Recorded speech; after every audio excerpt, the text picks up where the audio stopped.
Jean-Luc Riker broke his arm playing Parisi squares. Data uses a contraction, and Riker tells Picard to shut up.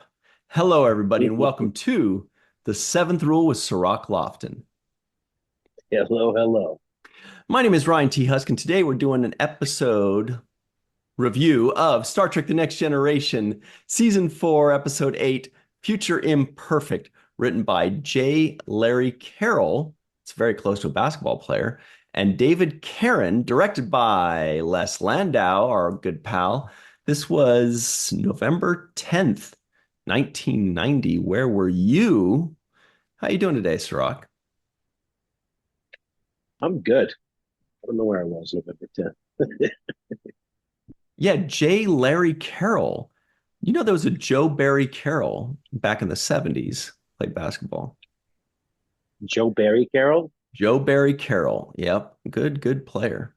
You'll never J. guess Larry why I Carroll. know that name. You'll never guess what team he played for. Let me just think really hard. Yeah. Yeah, because So, I would never get that.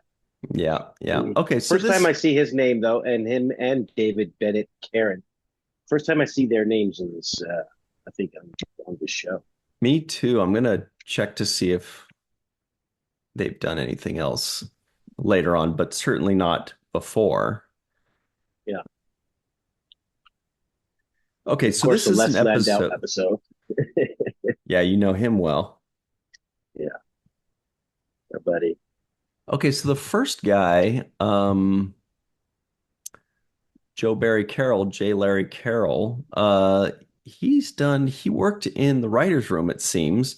So he was a story editor for a couple episodes in season 4 Okay. and for basically the entirety of season 5. But this was the only episode that, he's credited as writing the full episode. Probably the same for the other fellow, um, David Karen, because they are writing partners, so it's probably the same. But this is an episode that I owned on VHS back in the day. So when this episode popped up, I was like, "Oh, I remember this one. I've seen it quite a bit." It's part of the reason why I think Captain, Commander Tomalak, I feel like he's in like in 15 episodes of the next generation, but it's only like 3 or 4. But maybe it just feels like he's in a bunch because I saw this episode a ton. But it's a memorable one, and it's fun, and it's interesting, and it gives us a glimpse into a potential Star Trek future. But what did you think of it? Yeah, I enjoyed the episode. I thought the premise was good. So, shout out to the writers for coming up with a real science fiction-y type of story. I like to see episodes like this where there's alternate futures or some kind of puzzle or riddle that needs to be explained. You're trying to, explain it away in your own mind. As I'm watching the episode, I'm thinking, did time really pass? Did he really get caught in the gas? And am I watching a real life flash forward, time has passed kind of episode, or how is this going to get back to square one? So that was one of the big mysteries of this. Um, I didn't know Riker was a tromboner, you know, didn't know that. That's a nice little extra thing to see him play that. Um, Yeah, love the it's a lot. There's a lot to be said there. there's a lot to say. But no, I like this episode. It was fun to watch. It's funny because now I've gotten to the point where I feel like I know these characters so well that there's moments where I'll be yelling at the TV like, "Well, where's O'Brien? Where's I thought he's the transporter Yeah. thief, right?" So I'm like, "What the hell is Chief O'Brien?" Yeah, and then I started thinking like, damn, I would have liked to see them age up Chief O'Brien. Like Yeah, put him 16 years, because that was interesting. Worf looked the same. They put a scar on him and they're like, look, you're 16 years older, you got a scar. They aged Riker and Picard and Troy and they didn't really yeah, age Geordi, but they changed him, which was great. right? We got to see his Yeah. eyes. He's got his ocular implants. So these are things where it's like, how did some alien kid piece that together? I guess he scanned Riker's brain, and in Riker's brain, Riker assumes that someday Geordi will have ocular implants and not need a visor or something like that. I don't know. I don't know how deeply the writers dug into that, but you would think that if somebody's just guessing about the future, some aliens guessing about the future, they wouldn't have those minute details like that because that really sells it for us, the viewer. And I wanted to ask you, you kind of touched on it, but when you saw this, did you think that they had gone actually 16 years in the future? Or did you think there was something weird? Did you think it was like, because the way they set it up, I think a lot of us would think, oh, they went 16 years into the future, but we know it's going to reset, like you said, back to square one. But you think sometimes, they're going to fix 16 years in the future what went wrong 16 years in the past and it'll reset or something like that. What did you Hmm. think about that? So the things that made me that I thought were great. Number one was first thing I see is Dr. Crusher. And to me, she looked aged and it looked believable, right? Like her hair was different. She seemed a little bit thinner. I think they added a little strands of gray into her hair.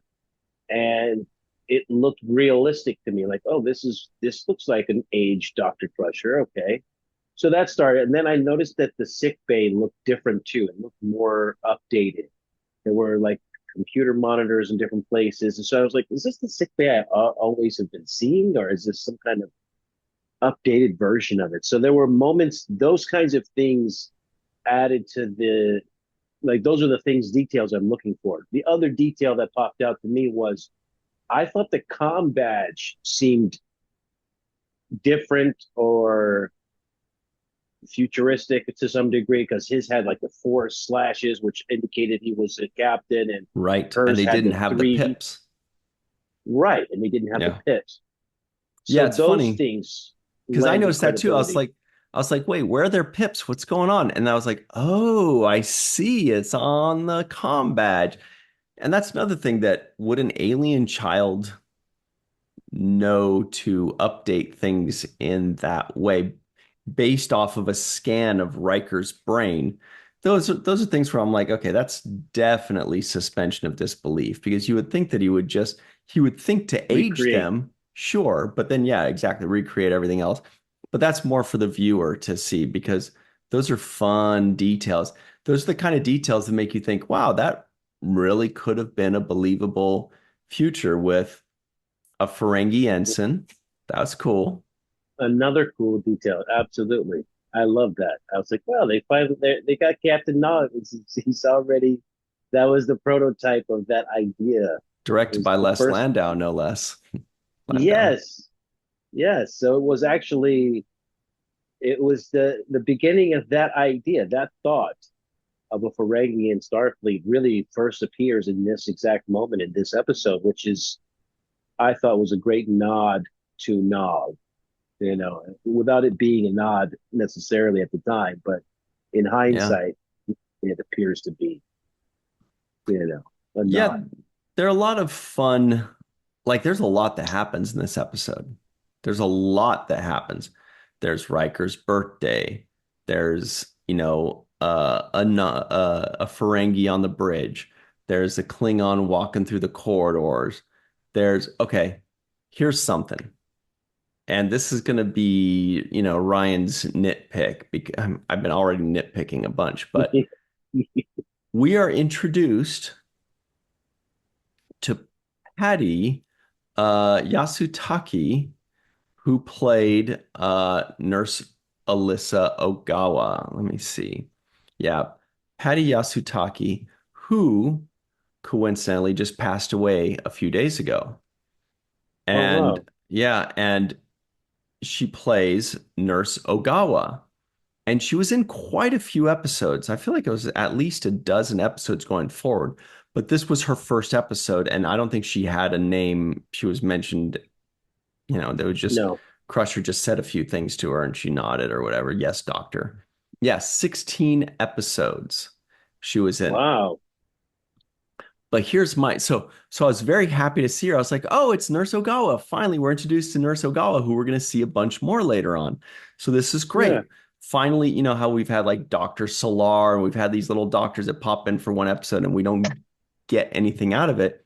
We finally get a recurring secondary medical officer, which is great. Love it. So happy to see her. However, Yes. this is 16 years in the future. It's coming out of some alien kid's mind. So how was she in a future episode? If she was introduced in this fake theoretical thing, how could she then be in future episodes? That's number one. That could be explained away as, oh, she was already on the Enterprise, but we've just never seen her. Cool. Hmm. But her age, she was like, what, 28 years old there? Hmm. So she's 12 in present day. And I'll just bet when we see her in the next episode, she'll be the exact same age that she is in this episode. So it would have been nice. It would have been a nice touch if they had aged her, even though it was her introduction, if they had aged her to somebody in her 40s, you know. But anyway, those are details that maybe they didn't know she was going to come back. But anyway, that's just such a strange conundrum there where they brought her for this episode and then maybe they didn't know they were going to have her come back. And then when they did, they're like, you know, I guess she just didn't age for 16 years and she was introduced from an alien kid's mind. And it's just this weird, it's just the weirdest introduction. I didn't realize that was her first episode, but Yeah. she's going to be the same age next time we see her. And that makes me feel Mm. very nitpicky. Yeah, that's a big loophole that they overlooked on that one. I agree with you. I didn't know that we would be seeing more of her, so this is, I thought, was a one and done type of episode for her. Because we've seen other nurses assist Dr. Crusher over the years. Um, and so this just looked like another one that was going to be kind of a one off episode, you know. Definitely did have um, camera recognizability. There was, as soon as she flashed on the camera, there was like, oh, who is this person? Yeah. So there was, you know, the camera did was attracted to, you know, her and her performance. But also to that black transporter woman that was also in this one-off episode. I was looking at her like, oh, so they're gonna blame the whole transporter accident on this Uh, newbie, right? It's like throw the yeah. black girl under the bus. Like, oh, what happened? You couldn't pick up Riker? She's like, I'm not detecting it. Oh, well, did you Did try hard? you Did press you? the buttons really hard? Yeah. Did you hit it a Yeah. couple of times? Yeah. Did Because you bang on the side Chief O'Brien knows how to press those buttons to get every everybody time? beamed up. You know, the other thing was there was her, and then there was also just this random dude on the bridge too that just turned around. He's like, I'm not detecting any blah blah blah. I'm like, well, hang on. Well, who are you? Introduce Why yourself. would you be detecting anything? I don't know you. Ensign Smith. Yeah. What did he say? Hang on. He said, "Oh yeah." He says, I'm detecting unusual frequencies," and I was like, "Wait. We're not just going to pretend like we know this guy, are we? Because I've never seen him before." And I want to look him up. uh, Anyway, there was this, yeah. But and then he was gone. I wanted Riker to be like, or Picard to be like, "Pardon me, but who are you? Do I know you? What are you doing here?" Let me see yeah. who it is, this guy. Yeah. It's, excuse me. Who are you? You detect. What are you detecting? Who is this man? Yeah, let me see. I don't know what this guy. Uh, This okay, is so on the the lady you're bridge, right? talking about is transporter technician Hubble. That's a nice name, Hubble, like Okay. Hubble telescope. Then Okay. there's another transporter chief that was played by George O'Hanlon Jr. I think Okay. Yeah, I saw that I guy. think it was Gleason, played by Todd Merrill. I think he was Gleason. Okay. Let's see how many. Oh, wait, no, he plays in two episodes. Oh, the other one was Best of Okay. Both Worlds. We already saw it. So, so good old Gleason got two episodes. Good for him. Yeah. Okay. So he belongs there. He belongs to detect different frequencies. Yeah, he nailed it. He nailed it. I don't know. So again, the nerd in me is always trying to do exactly what you're doing. And I guess that's what Star Trek does. It brings out the inner nerd in you that tries to find flaws in some kind of way of continuity, right? You mentioned that this nurse Ogawa, and the flaw that she would have been aged, and that we would see her the next time younger at this age would have been more appropriate. If you're going to make her stay consistently the same age, you should have aged her for this episode and then brought her back in. But I think the same kind of continuity, I also, as this episode plays out, my mind tries to find, you know, patterns in the storyline and see if they add up. And the one that jumped out to me was the Geordie not having a visor. Hmm. Because if I'm not mistaken, I thought it was offered to Geordie to have his visor removed by Q in the early seasons of these episodes when Q kind of comes on with that bravado and he makes Wesley into an older man and then he's going to wish away Geordie's visual impairment Yeah. and give him the opportunity to see. And Geordie refuses that. Like he denies that. He says, "No, no, I'm okay. I want to remain the way I am." So in my mind, he wouldn't even be procuring or looking out for this kind of a procedure, which was probably already available at that time anyways. There's a whole Yeah. Wesley. There's Yeah, adult Wesley Crusher. I love looking exactly. back at that. It's so good. Yeah. So I felt from that episode that Geordie was LaForge was committed to just being the way he was with his visor and the extra things that visor actually does. It allows him to see on a different spectrum of light. It allows him to, it's an enhanced a vision type of Hmm. device. So I thought he wanted to keep that. I thought that he had no desire to be any other way. However, though that belief has been now contradicted both by this episode and also by the Picard season 3 when they brought back LaForge and he was without the visor. Just you wait, Cirroc. There's more to this. There's definitely more to this Okay. story. But yeah, I mean, maybe theoretically his ocular implants can do everything that his visor can do. Maybe that's what it is. I don't know. But yeah, I do remember when Q was like, I can wish this away. And he's like, unhand me.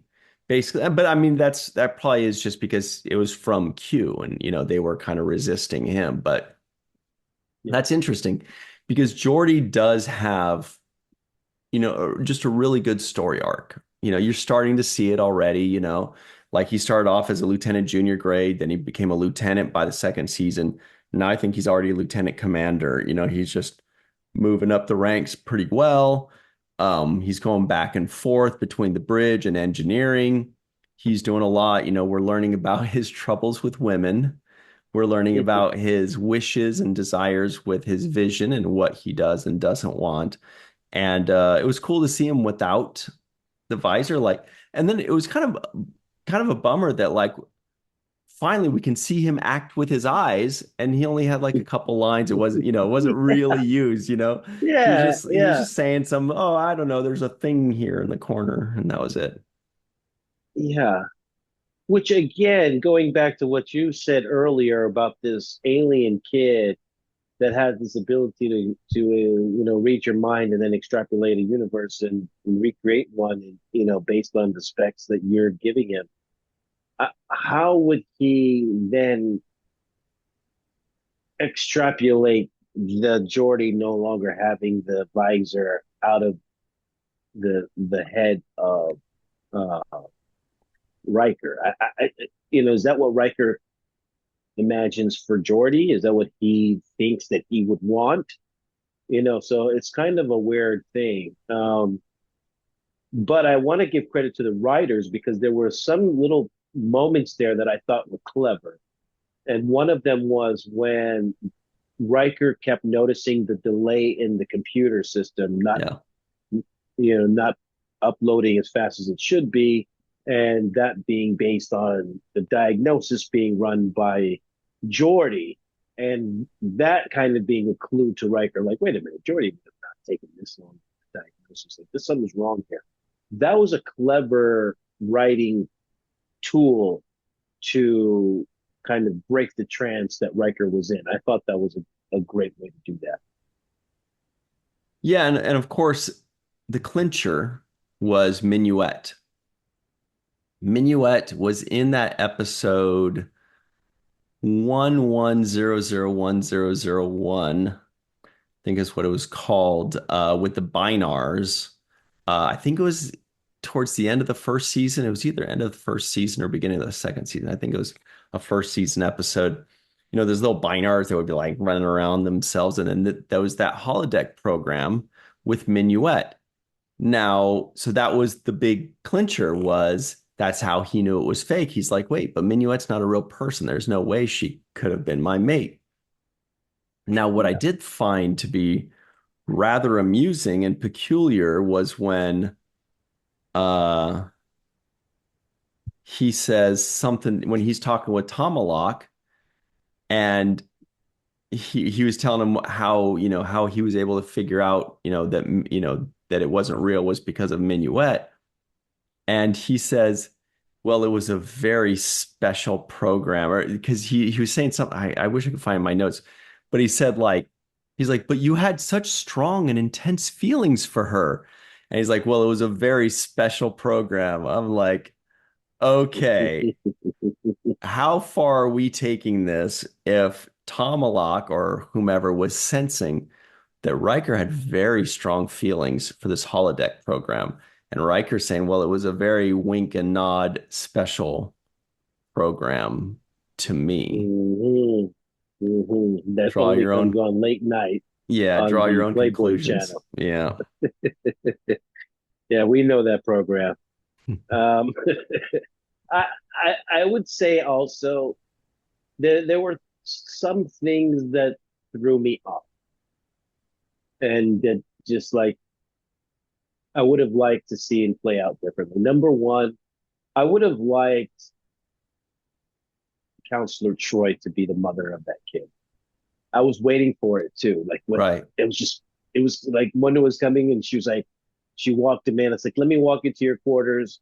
I thought that was the moment where she's going to be like, don't you know we had a kid together? Because they have had this ongoing kind of back and forth love for each other. And that would be somebody I would think would be the person that, if you were scanning his brain, would pop up the most over and over again. Like, he may have had these one night flings with with the Irish girl that one episode, Yeah. and with the Minuet character in the computer program. Yeah. But the person who he's consistently had feelings for over time seems to be Troy, right? And even that was alluded to because Troy says that the Minuet wife of his was actually the counselor that replaced her when she left the Enterprise, right? So Right. it was a counselor. I'm thinking So we'll talk about this more on the other side, but I was like, my first thought was, okay, so he's got a type. Like he Right. wants Yes. somebody to like run their fingers Yes. through his hair and tell him it's okay and to dissect his emotions for him. He wants to be mothered, you know. He's got Yeah. Yeah. Yeah. some kind of type. But all right, well, let's take our quick break and talk a little bit more about I guess Riker's sexual exploits on the other side. We'll be right back on the seventh rule. Hey everybody, welcome back to the seventh rule with Cirroc, the game changer Lofton. Hello. He Hello. changed the game of podcasting if podcasting were a game. All right. Here are the trivioids of this week. They go a little something like this. The Enterprise is conducting a security survey of the Onias sector near the neutral zone. Commander Riker has until his next birthday to get his trombone playing right. Geordi detects high levels of volcanic gases. Geordi wouldn't want to take his vacation at Alpha Onias 3. Who would, really? There's a Klingon officer in the corridors of the Enterprise and a Ferengi at the helm. Mr. Greenberg asked about the Fornax disaster. Outpost 23 is kind of a big deal in the present. Jean-Luc Riker broke his arm playing Parisi squares. Riker, Minuet, and Jean-Luc go to Curtis Creek all the time. Worf doesn't remember where he got his scar. Data can't calculate things at warp 7. Data uses a contraction. And Riker tells Picard to shut up. And he tells Deanna, actually, to back off.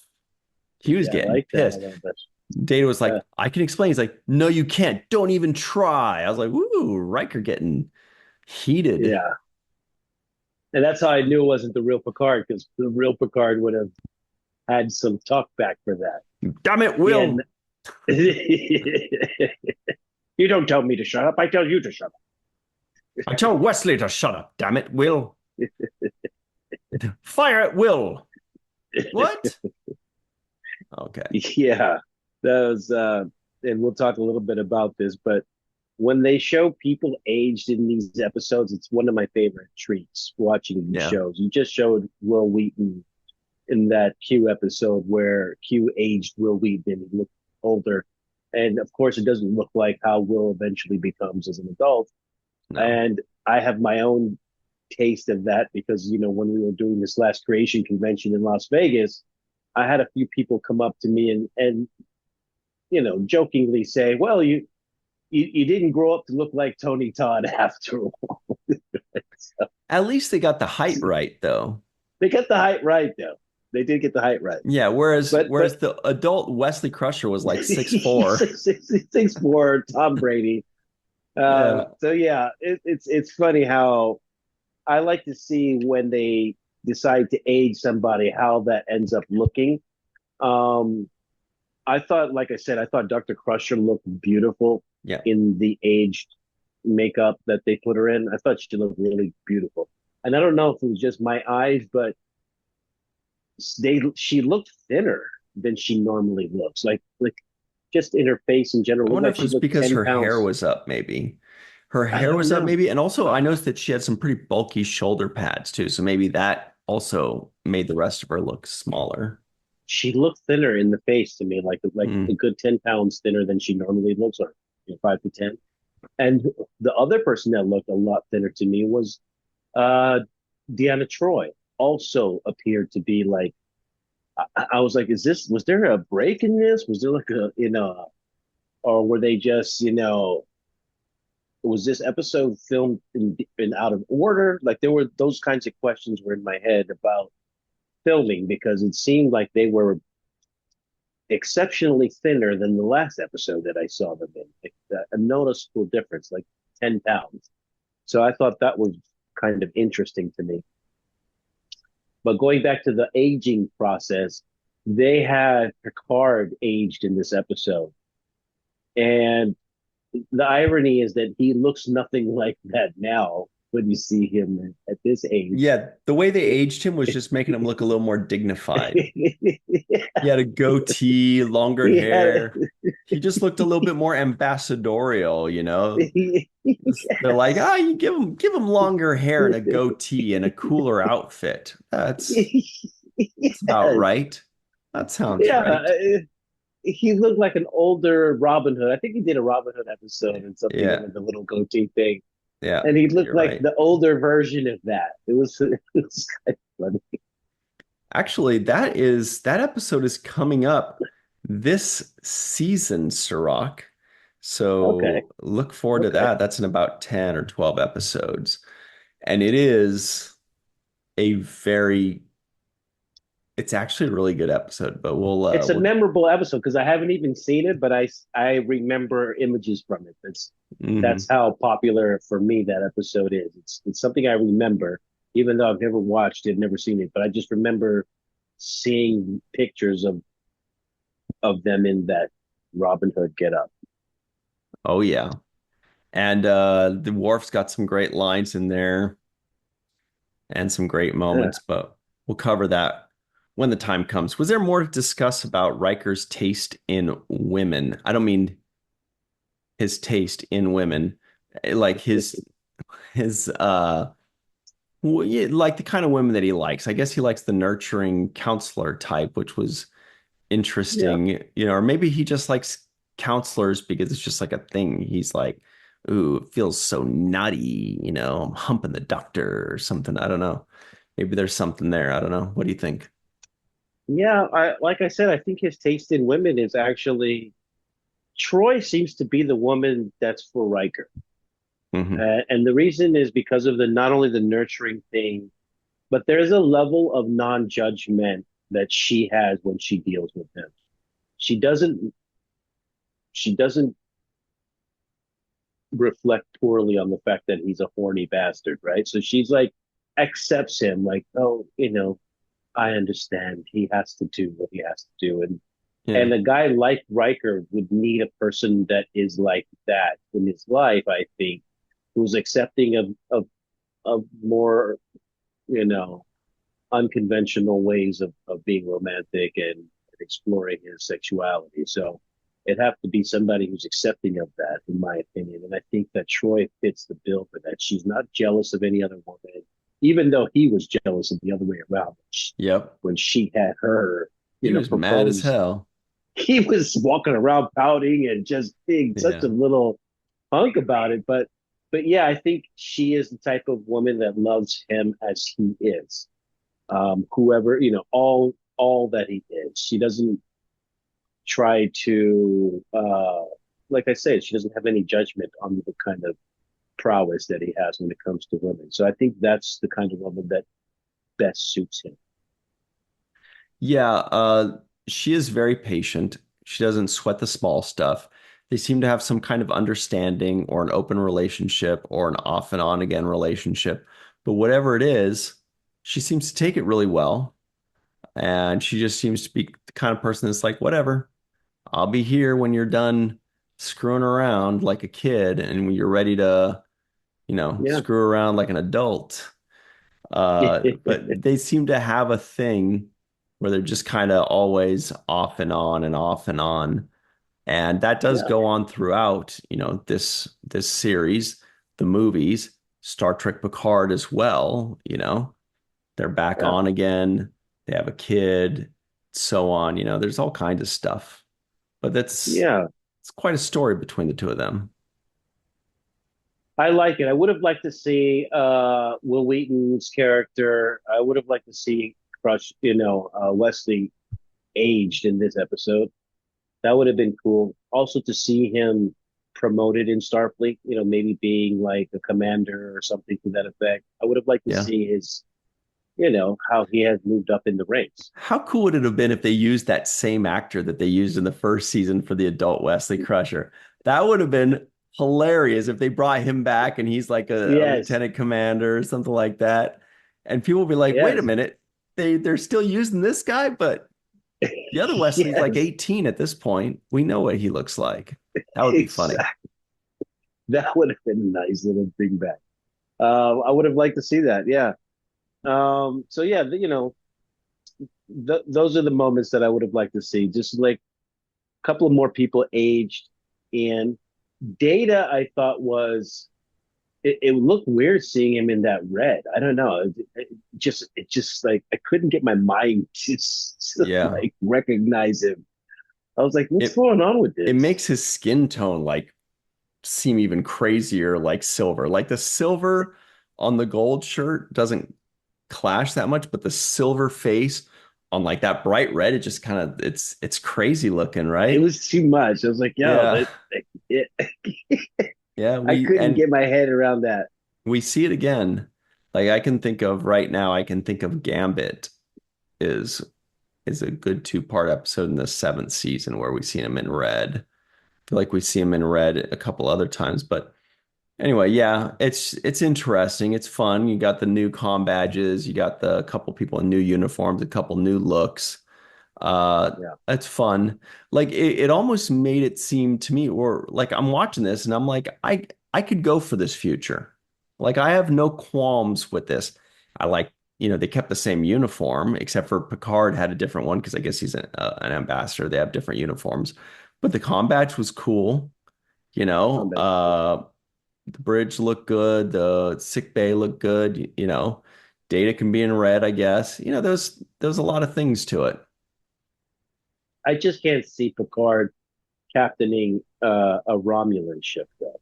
Hmm. I just my brain again wouldn't like it wouldn't just it had to be a Starfleet Federation ship. There's no way I can see him piloting any other ship that's not Federation. Hey, so here's a surprise. We have a very special guest that's going to join us in just a second here. So we're going to take a quick break and we'll see you in just a second with a very special guest, if you can believe that. Hello, everybody. Welcome back to the seventh rule. We've got a very special guest right now. It is Mr. Chris Demetral. How are you today, Chris? Hey, I'm doing excellent. Thank you so much for having me. You played three roles in one episode. You played Jean-Luc Riker, you played Ethan, and you played Barash. Or wait, That's right. actually, did you play Barash? I'm glad you mentioned that. A lot of people don't know that when you're a child actor, set school is part of the equation. So part of your day is spent on set, and then you have a mandated amount of hours that you have to spend in the classroom to keep up with your studies. So a lot of times producers, if they can cheat off or use different angles or a stand-in, a lot of times they'll do that to substitute for an actor. So Hmm. I was actually in set school when Barash was being filmed, and I had the best stand-in. She was so fantastic, but she could not see at all with that alien head on. Wow. So I know in between takes, she was like, "Guys, hello, hello, hey, hi, hi." So yeah, that part I didn't get to do, but it's fun to watch it and it's fun to share that memory. And just a little bit about, the child actor experience. Just it is incredibly enjoyable. But it was always a challenge to balance studies and also the artwork as well. Hmm. Yeah, yeah. Um, you know, I thought you did a fantastic job in this episode, Chris. Not easy to come in as a guest star, be as heavily featured as you were in this episode, essentially in a lot of the scenes. What do you remember about working alongside the great Jonathan Frakes, and how welcoming was the cast and crew for you? So I was blessed to do a lot of different guest stars over my 14-year career, but I think for me this was especially I was 13 years old. I was going to turn 14 when it aired in November, but for me, I was such a huge fan of the show to begin with. I had watched every single episode. So Really? to be, yeah, I was incredibly just over the moon excited to be on the set. That was one of the first things I did was run onto the deck and hit every single button and sit in Picard's chair.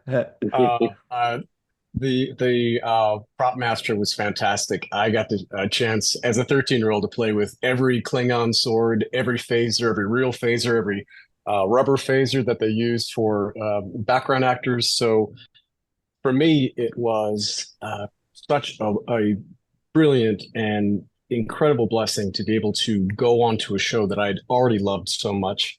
The cast was absolutely amazing. from Sir Patrick to Jonathan to Brent to Will Wheaton, who actually thought that I might be replacing him on the show, which I told him I certainly was not. It was just a guest star. But it was an incredibly wonderful cast and crew. I will always think back warmly on that time. And, they made you feel welcome. They really did. You felt like family right away. Oh, that's so cool. That's funny. You like answered like four of my questions in one shot. I mean, Cirroc, you asked about Jonathan Frakes.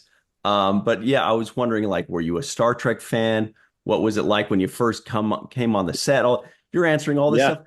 Whoa, it seems like it was just like a dream come true. You grew up as a Star Yep. Trek fan. You're 13 years old. By the way, your eyes have not changed. I see that kid in you. It's amazing. I feel like I'm Yeah. talking to this guy right Yep. here. Oh Uh, yeah. Little bit different up top. yeah, No, I The know rest about of that. it. I know about that. Yeah. Yeah. but It's all right. I It's all also good. wanted to ask you because there's so much to cover here. Do you remember what the audition was like? Do you remember if you knew it was Star Trek at the time? Mhm. And if so, how exciting it was, how nervous you were, what it was like? Yeah. I definitely knew it was for next gen, and the nerves were super high, just because, like I said, I was such an incredibly big fan of the show. So I interviewed, and it was taped, and Les Landau, who directed the episode, was actually a huge fan of a show I was doing on HBO called Dream On, and he was just excited to work with me based off of that.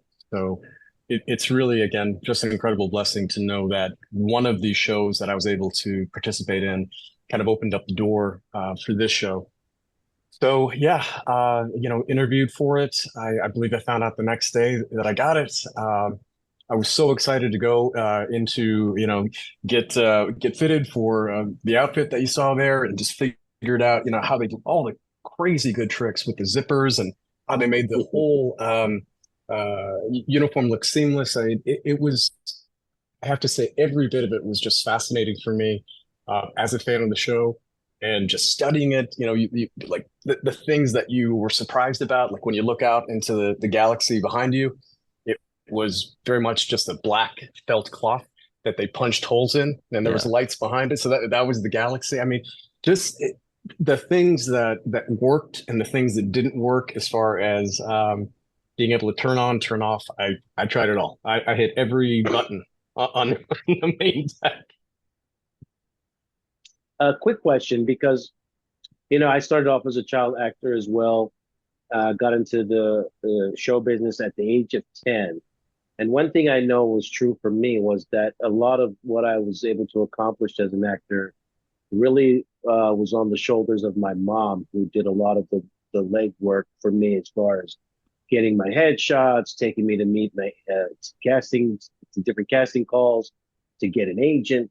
Who Yep. was the person in your life that helped you along as a young actor? Uh, so for me, it was always just a big gathering of the family. My mom, who actually I grew up separate with my parents divorced when I was 5. I moved out to California when I was 7, with the dream of becoming an actor. And when you're 7 years old, that's just as viable as becoming a superhero or a ninja or something like An that. astronaut, a firefighter, anything. Yes. Yeah. Yeah. So to go to Los Angeles with that dream, it always came down to my family being able to get me to the auditions, being able to give me the pep talks, and all the little coachings that you need along the way to deal with the stress of the business. You know that. I think one of the most difficult things is just not knowing if your next job is going to come, when it's going to come. So for me, that was one of the reasons why a lot of people asked, why I stepped away. Uh, I feel that I fell backwards into an incredible opportunity, blessed beyond belief, was able to enjoy 14 years of a lot of success. But I think when you get into your early 20s and the bills are coming in, and you don't know if that next paycheck's coming through soon, that helped me make the decision of probably time for a career change, something more solid. Yeah. And have you, since this episode aired and the popularity of it, have you done conventions and signed autographs for Star Trek fans? Yes, Dragon Con was my first. Did Cool. Comic Con after that. Did a whole tour of different cons. One of the most exciting things for me that for people who haven't been to cons, if you haven't, go. They're a big fun party. Everyone's in a great mood. Some of my best memories, come from the cons itself. Signing autographs is such an immense honor. Just to have someone want that in general. So to have fans lined up and to be able to speak to them and take pictures and just share some of the magic, absolutely amazing. One of the biggest honors in my life to be able to meet the fans, and just like today, I still love sharing this experience, and I want to share the beauty of this next gen adventure with everybody. Hmm. So after you shot this episode and you watched yourself, I'm assuming you watched yourself. I'm assuming you weren't the guy that was like, I'll watch every episode except the one I'm in. I can't do it. But I think you probably Yeah. watched it. What was that feeling like? Were you nitpicking yourself? Were you wowed? Were you like, this is the greatest moment ever? What did that feel like?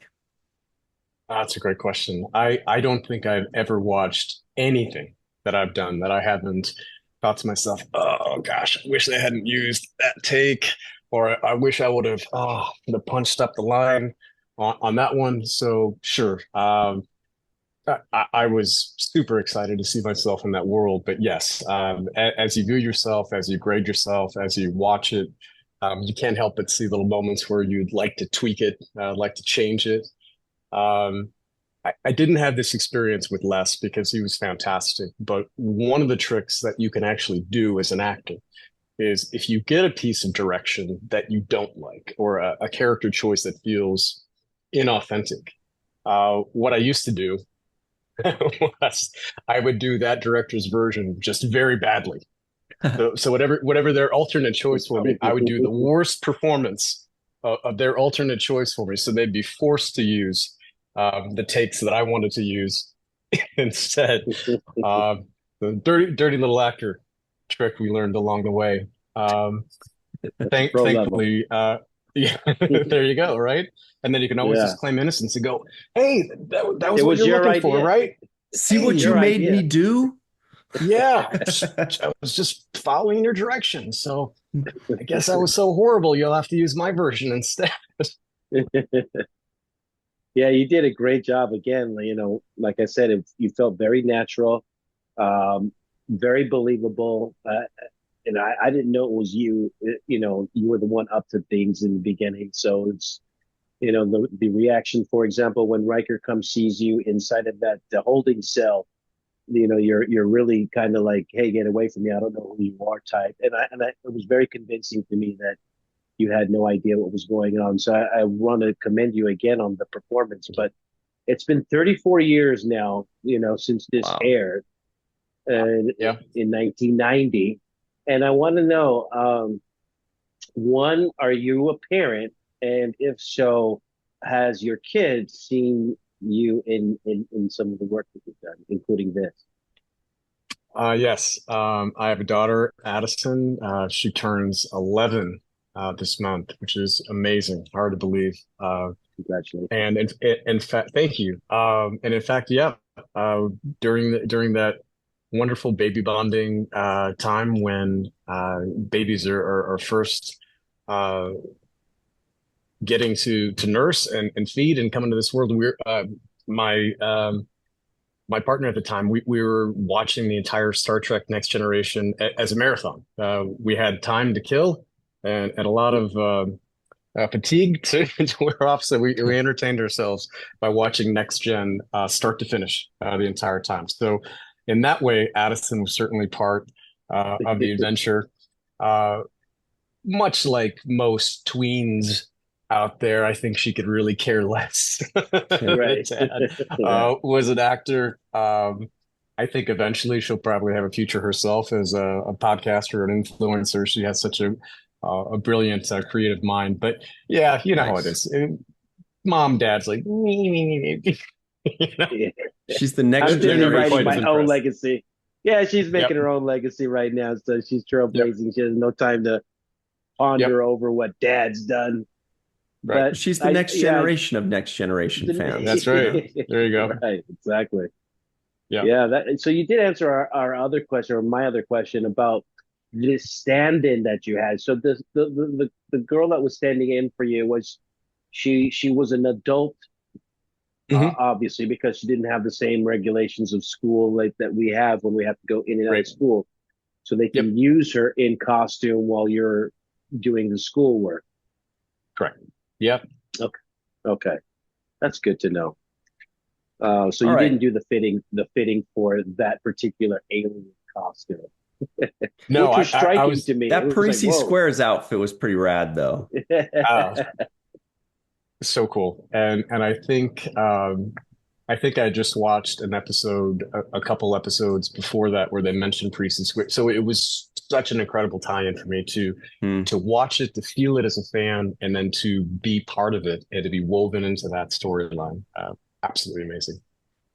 Well, we're just about out of time with you, Chris. But by the way, thank you so much for taking the time all the way out in Arizona for us. We really appreciate this. This has been Yep. so much fun. But it is time for when Cirroc and I choose the home run of the day. What do you say, Cirroc? Nice. Nice. Yeah, I'm going to give you the home run, Chris. I think that your performance was excellent. I know how difficult it is to be a child amongst adults and being the only child, especially when you're around actors that have already solidified their roles. They already have the storyline going. They're in season 4, so this is like, the wheels are already rolling. They're more than halfway through the show and the series. And then you're working with top level guys like, Jonathan Frakes and Sir Patrick Stewart. These are not lightweight hitters. These are heavy hitters in the acting world. So to be able to carry your own and shine as well as you did, I'm going to go ahead and give you the home run of the episode. Wow. Appreciate it. Thank Um, you. I've got two actually. One, of course, is Chris. And by the way, I'm still a child among adults, I think, or act that way. But yeah, it can't be easy to step in there. It seems like your enthusiasm carried you through it and your talent. So that was great. Congratulations on a job very well done there. Because Thank sometimes you you so see much. kid actors and you're like, that's a kid. What do you expect? But sometimes kid actors do great. And you're like, oh, this kid's an actual actor. He's actually acting. And you Yes. clearly were a seasoned professional actor at that young age. It was clear that you were acting, not just memorizing lines. And Also, completely cognizant and aware of what you were doing. So that's yeah, what I mean about the acting. It's not just delivering the lines, but cognizant of where you are in the script, of what the meaning of each line was. I thought, for example, when you looked at Jonathan Frakes' character and you said, "You don't remember me, do you?" The mhm, way you said it, it kind of hit, it hit home and it felt real to me and authentic. So, mhm. yeah, Wonderful. just to add levels to that, kudos to you, Chris. I think that yes, it was very believable and the performance was like spot on. Thank you so Definitely. much. I really appreciate it. And I've always also, said acting is acting like you're not acting, right? That exactly. Right. that's the key. Yeah. That's exactly it. And also, I just want to Yeah. give a big shout out and home run to Jonathan Frakes because Yeah. he has a way of raising his voice to where you're like, whoa, I don't want to mess with him. And he's not doing that much. He just has Hmm. this presence where he's like, no, you can't. Don't even try. He's like yelling that out, not fully yelling, not like super big. He's just got this energy and this presence where you're like, all right, back off. So Yeah. also want to And give a very if you're not careful, he'll Riker lean on you in a second. So you got to look out for the Riker. Yeah, put straddle. that lean on you. He'll put that lean on you. We'd also like to give Yeah. a very special thanks to our friends. Check this out. Homer Frizzell, Dr. Anne-Marie Segal, Eve England out in Wales, Yvette Blackmon-Tom, TJ Jackson-Bey out in Missouri, Titus Mohler, Dr. Mohamed Noor, Tierney C, Dieckmann, Anil O, Polat, Joe Balsarotti, Mike Goo, Dr. Stephanie Baker, Carrie Schwent, Faith Howell, Edward Foltz, My Live from Tokyo, the Matt Boardman, Chris McGee, Justin Weir, Jake Barrett, Henry Unger, Allyson Leach-Heid, Julie Manosfi, Jed Thompson, Dr. Susan B. Gruner, Glenn Iverson, Dave Gregory, Tim Baum, Chris Sternett, Dylan Powell, Peter Draymore, and of course, Jason Okun and Greg K. Wickstrom out in Hawaii. Chris, this has been so cool. We really appreciate you taking the time. You've stepped away from acting. Sometimes people step away and they don't want to go back, but it's been great that you were willing to revisit with us. So thank you so much for hanging out with us. Yep. Thank you so much. For me, again, my entire career felt like such an incredible blessing. So to be able to share it, laugh about it. In fact, that's what I encourage people to do. I'm still laughing, still having fun. You can find me on Instagram and TikTok, Threads, and come share, come tell me your stories. I love fan interaction. I try to answer as many questions as I get. So if there's anything that wasn't answered today and anything that fans think about, you know where to find me, Chris Demetral. You won't be able to pronounce it very well, but put in the kid from Star Trek. Future Imperfect kid should pull me up and you can take it from there. Chris Demetral. Is it Chris Demetral or Christopher Demetral on Instagram and TikTok and all that? I think I have different variations, which is totally confusing. But if you're not careful, people wind up buying your domains. Like I used to have chrisdemetral.com, and someone repurchased the domain and turned it into a Samuel L. Jackson fan page, which I was very honored about. I thought that was pretty cool. I will always take a redirect to a Sam Jackson fan page. I'm a fan, so I love that. So yeah. Yeah, Instagram is Christopher Demetral. Okay, we got it. Okay, Christopher Demetral. Find him there. All right, everybody, stick around. We've got the free-for-all up next. We will be right back on the seventh rule. A little spinny. Oh, there we go. Oh, there you are. Oh, what fun, everybody. All right. Hey, everybody, welcome back to the seventh rule with Cirroc Lofton. This is the free-for-all, everybody, with Melissa Longo. Hi.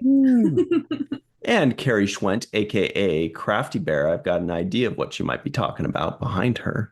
We've got Faith Howell on the bridge of the Enterprise D. We've got Chris McGee in his cool seventh rule isolinear chip shirt. We've got Mai live in Tokyo where the wild things are. And TJ Jackson-Bey is also on the bridge of the Enterprise D with his cool hat from Walking Art made by Melissa. Melissa's shirt is from Walking Art made by Melissa too. And Allyson Leach-Heid is in her Let's Fly shirt and radical earrings. So what I'm trying to say is Jake Sisko guesses the IMDb score. I'm going to say this was a 7-1. Yeah, about a 7. Does anybody else have any guesses that doesn't already know? I don't know what IMDb is calling it, but I'm going to give it a 10. Ooh, 7.6. I would say 7.6. Yeah, I was going to go with that as well. 7.9. Sounds kind of Borgy. All right. All bets are in. You guys are pretty good. It's a 7.7. We boxed it in. Yeah. Yeah, very good. All right. Did you guys catch any non-appearance mentions? I got one. Riker's what do you guys? dad. Yep, Kyle Riker. But I have another one. Oh boy. Uh-oh. Here we go. Everybody get comfortable. Okay.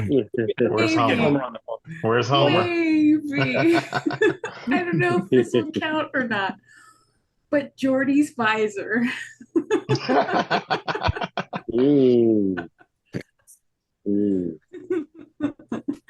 did not appear. But it was mentioned. Yeah, Mike's phoning a friend. No. Yeah, Homer says no. no. I I figured. No. Wasn't it Yeah. in the like the intro teaser? Oh, it was. I sure hope so. Oh, yes, you're quite correct. Sorry, my bad. Sorry, Otherwise, I'm behind totally. TNG. There's Homer. Otherwise, totally. Did we get any some sorts of or some kinds of or of some sort? I did not hear any. Me neither. Of any sort. No. So, Melissa, would you do your best to get us started off on the right track and tell us what did you think of this episode that had a Ferengi at the helm? I'll try and get us off on the right track, but I don't know how I'm doing so far with that visor. Um, but yeah, no, overall, I like these kind of timey-wimey, screwy episodes where there's a mystery going on and you know, you kind of feel like you're in the Twilight Zone. And so I like these kind of episodes because they again reveal character, and which is what I always like the best when we're exploring character, especially Riker. We get to see what's kind of in his brain, kind of peripherally in his brain, which is a positive thing with the Ferengi and then the other Klingon on board, because it shows how inclusive he is. He's like not opposed to all species being a part of the Federation. But and I don't know if that has to do with I know I have a hard time saying that word. Um, but yeah, I don't know how much of that influence is from the alien that we learned that the kid is at the end, or Riker, or a combination of both. So I don't know, but I liked that, and I kind of liked to seeing Riker as a dad a bit. You know, I think he could possibly make a good one. Possibly. Yeah. I mean, compared to Worf. Oh yeah, possibly I compared was to just Worf. gonna say. But I also thought it was interesting because there was a couple of things like the Ferengi and the Ensign Ferengi that were foreshadowed for Deep Space Nine, like Riker going fishing with his kid is kind of akin to Sisko going fishing with Jake, and that kind of thing. And then, you know, Ferengi in Starfleet, which is pretty rad. So yeah. Great stuff. Thank you very much, Melissa Longo. Up next is Carrie Schwent, aka Crafty Bear, with Alyssa Ogawa behind her. What do you think of this one? Mm-hmm. I really like this one. It's very much kind of a rusting or a Russian nesting doll. Pardon my little slip there of an episode. You think it's one thing and you open up the doll. Oh no, it's around me a conspiracy. You open up the next layer. Oh, it's just a poor lonely kid that just wants somebody to hang and play with for a while. And Riker absolutely did the right thing, bringing him back to the ship with him, getting him somewhere where he can make some friends and actually have something of a life. And love the actor that played the kid. He's on one of my favorite shows of all time, on Superman show Lois and Clark. He is very cool. There are a couple other fantastic guest actors in this one. Although sadly she doesn't get any lines. We've got another connection to the Binar episode that I mentioned in the last episode, only like a more direct one this time. You've got Carolyn McCormick back as Minuet. I mean, she didn't have any lines, but she looked great. The hairdo looked absolutely very much suited her. And then we've got our lovely nurse, behind us. The first time we see Nurse Argawa, sadly, we all lost her recently. And when I went looking online for an image of her to use, I found this one from an artist called Nightwing, 1979, on the from Deviant Art that he had drawn. I thought it was really, really cute. So I had to include that. And of course, we can't forget my husband's favorite Romulan, Tomalak. Nice. My husband loves that actor. I love his voice. I found out, and it makes me a little bit sad, that he did not enjoy filming this episode. He preferred Tomalak to stay as like a big booming presence, like behind a screen, and he didn't enjoy being like more physical in the episode, I guess, which makes me a little sad because Tomalak is kind of badass. And I found a very fun fact: he's the father of the actor who played the transporter operator in the episode. His father is the voice of George Jetson. Oh, I thought that was absolutely fascinating. Watched the heck out of the Jensens and the Flintstones when I was a kid. And I've got something saved for things left unsaid, which involves cake. So I will save that. But my limerick for the episode kind of comes from like Riker processing like the first chunk of the episode afterwards. So here we go with that. I woke up in the future. Things were strange. There were many things that seemed to have changed. I learned I was a dad.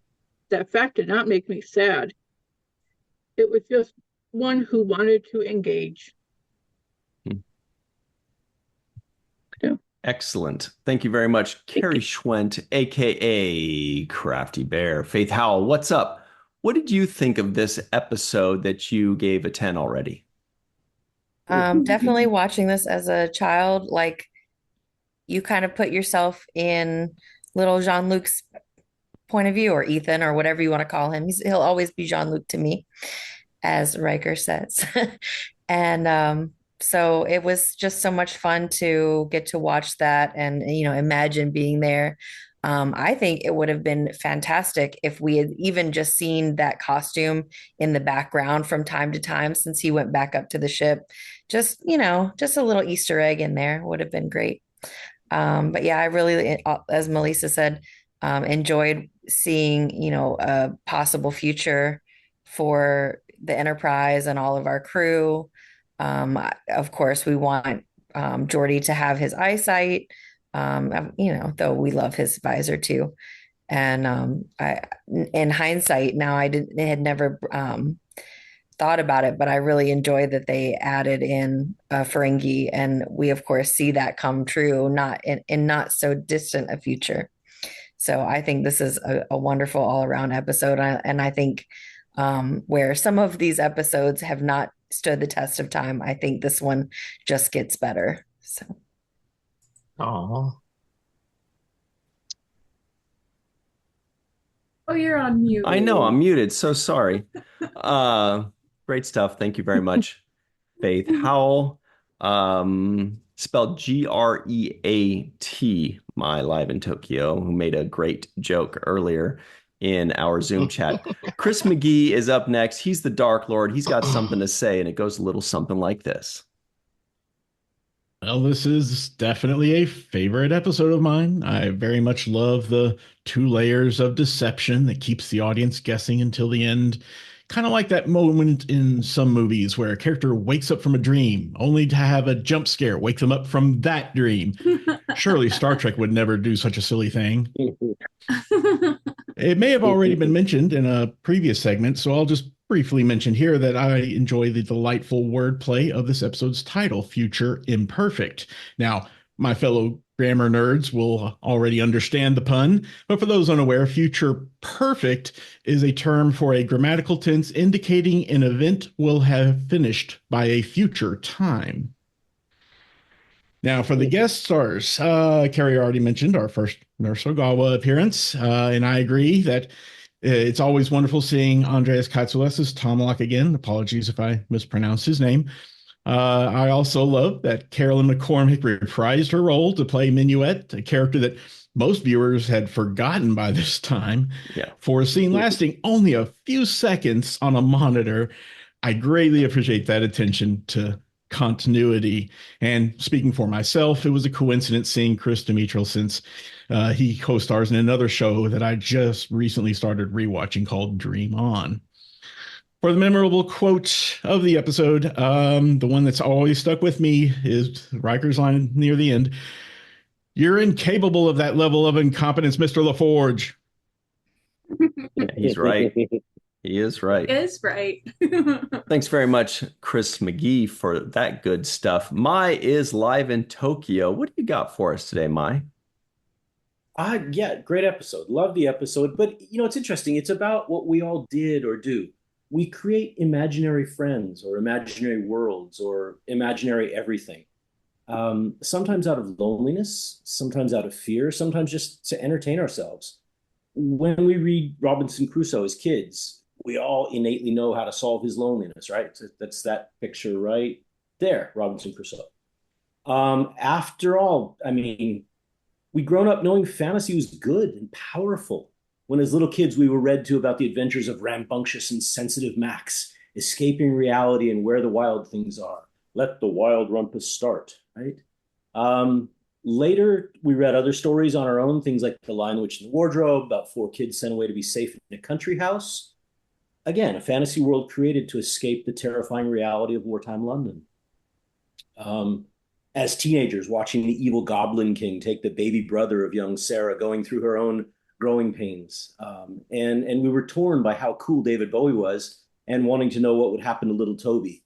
So, it just more and more all along the way, this stuff. And then in grammar school until now, even for some of us, the lucky ones, buying 6 packs of Dr. Pepper and way more candy than is good for you and holding up on a bright sunshiny day in a friend's darkened dining room, playing our characters in the wickedly created dungeon of that week's dungeon master. This episode is no more than and no less than these fantasies I've talked about. It's good old-fashioned fun and storytelling. Sure, the kid is to be pitied, and sure, the resolution is a little sickly sweet, but the journey is what it's all about. And this journey that this kid created is truly to be applauded, I think. So, great episode. Excellent work. Thank you very much, Mai, live in Tokyo. TJ Jackson-Bey is here. He claps like a human, not a Bajorn. What'd you think of this one?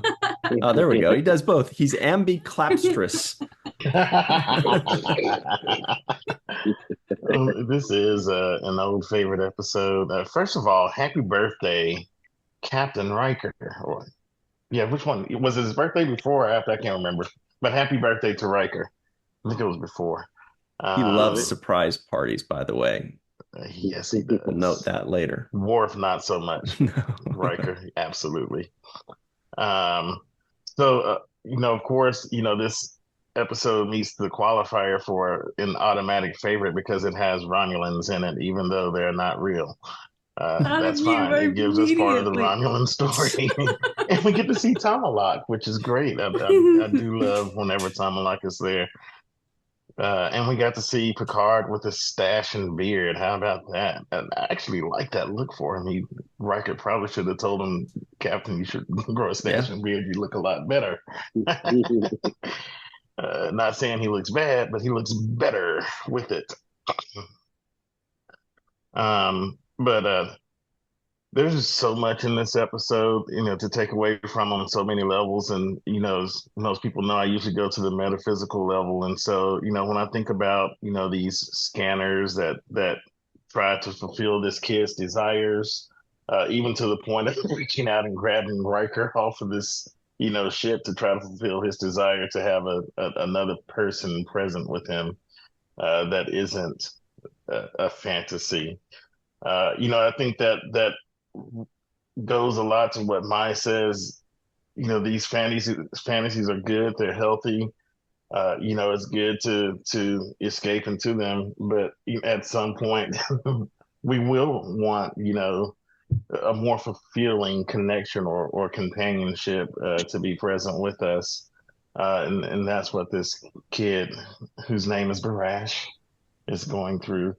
And I waited intently, toward the end because I always remember the Jean-Luc and sometimes I even remember the Ethan, but I don't remember, Varash. And I think that's important to remember who he actually is outside of the fantasies.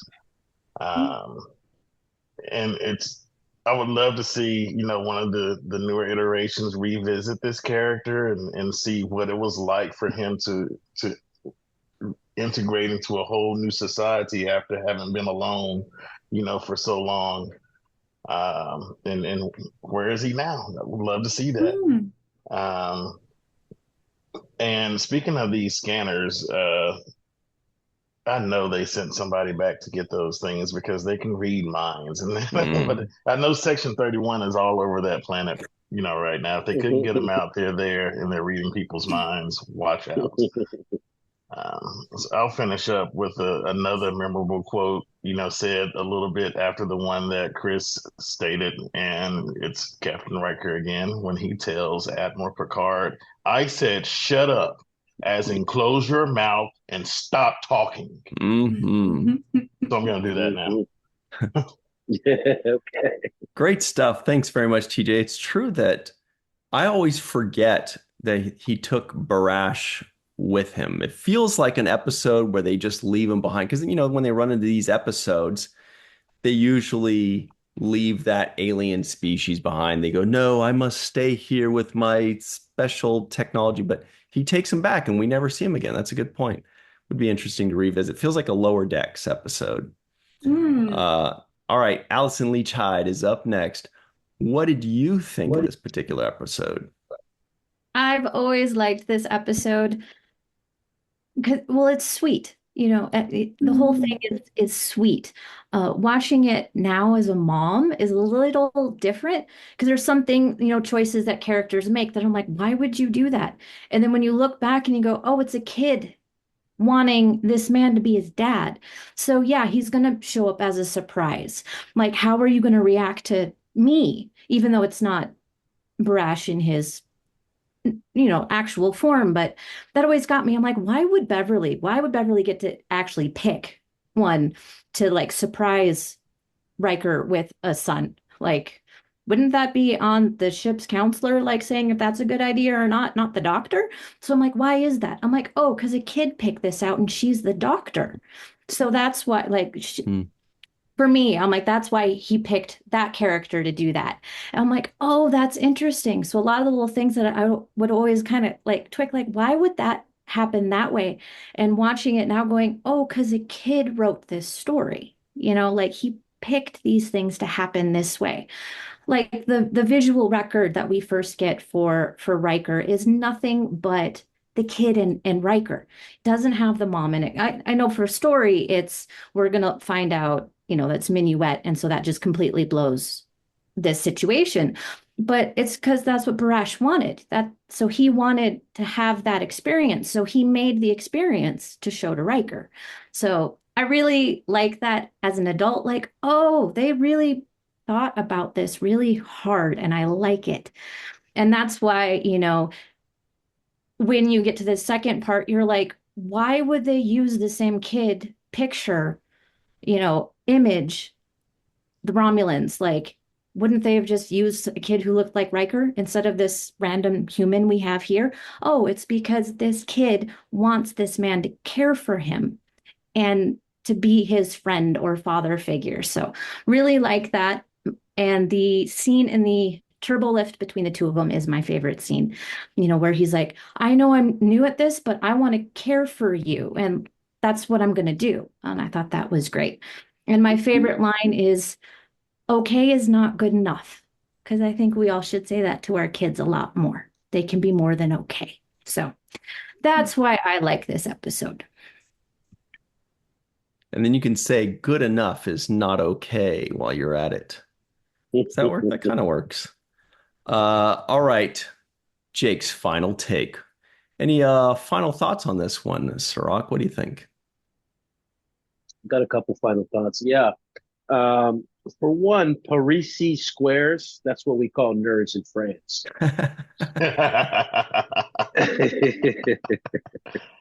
Number two, encephalitis. I had to do a little research. That's like a Syphilis, isn't brain. it? No, they called it encephalitis, I think, I is what know, they but it's said. basically syphilis, isn't it? It's a kind No? of a brain swelling that happens that comes from bacteria or a virus. So I don't know that it would happen from smoke or sulfur from the planet's surface. Kind of wasn't really something that they explained. We need a Dr. Mohamed Noor for this one. Put him on the case. Um, Also, I thought it was weird that he would name his kid Jean-Luc. Like, come on, bro. Like, you really got a crush on me or something? Like, that's too far. You can't do that. I was a little bit, put off by it, let's say. Jealous. There's a yeah, I was a little jealous. There's a music video with Kanye West, and the song is called "I Love It." And in that video, he's wearing an outfit that looks exactly like the Romulan tomahawk. If you can pull it up, Ryan, you'll see that Oh, I know what you're talking about. that's how Tomahawk looks wearing his outfit to me. It's an equivalent. Yeah, those huge. Yeah, yeah, I see Yes, it. yes. Yeah. Because the way his shoulders come out, It was looks 1990. it looks ridiculous to me. His outfit. that's that's how Tomahawk looks when he comes on the set for me. It looks ridiculous. Like, how big do you want your shoulder pads to be, Tomahawk? It's too much. So that's what I think of when I see Tomahawk every time. Um, Barash ends up growing up to become Linus. So if you ever want to know where Linus's backstory is, it's actually Barash in this Very episode. nice. Um, yeah. And my last thing I'm going to say is, again, they threw the black woman in the transporter room under the bus. Basically, she's the cause of all of this. And she got her first guest star episode, and here she is screwing things up, not getting the transport done in time, and they completely throw her under the bus on it. So I was like, that's not a great way to introduce a character. Um, yeah, the rest I'll say for things left unsaid. But I will say my favorite line of the episode is a line that I think Riker has now delivered several times, and every time he does it, I love it. And the line is, "Belay that order." Ooh. He said it several times, and he said it inside the turbo lift today, or this episode with the kid. And kid says, let's go to this deck. And he's like, no, belay that order. He said it before to Picard when Picard was doing something. As many times he said it. I think he's the only character there so far that I've heard say belay that order to anybody. So again, that's one of my favorite lines for Riker. Cirroc, you're in for a treat. I just looked up our transporter technician Hubble, who, by the way, has a really cool name for a character, Hubble. Yeah. The actress's name was what? April Grace, I think. Yeah, April Grace. Turns out she's in 5 episodes of The Next Generation. She was in the previous episode. It was her first one. And she's got 3 more after this one. So stay tuned for that.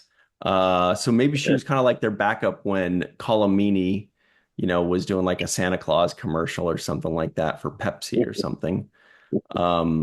So whenever he's not there, she's there. We'll look forward to seeing her a few more times. That's it for us.